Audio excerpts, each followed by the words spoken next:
ওই যে আমাকে ইট মারবো বলেছে জিলাপি হুজুরের মুড়ি কেন?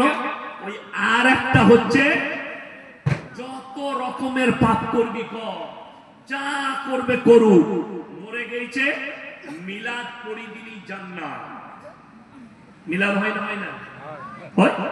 বাবারে খানা করে হুজুর মিলাদ পড়াচ্ছে। সবারই কথা বাদ দেন, আমাকেই দাওয়াত দিয়েছে।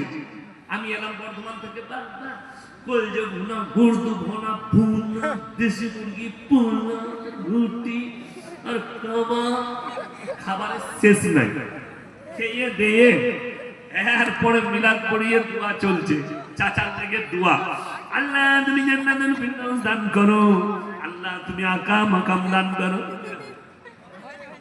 যখন গাড়িতে চাপলো, পাড়ার একজন চাচা বলছে, হুজুর দাঁড়ান দাঁড়ান, কথা আছে। কি বাপ?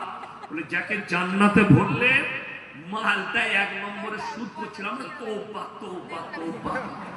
কাকে দিলাম?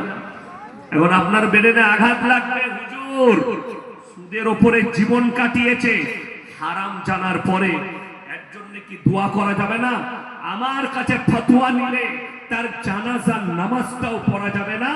সে যদি অস্বীকার করে যে আমি কোরআন মানি না, আল্লাহ মানি না, আমি সুদ খেয়ে যাব, জিদ করে করে সুদ খাই।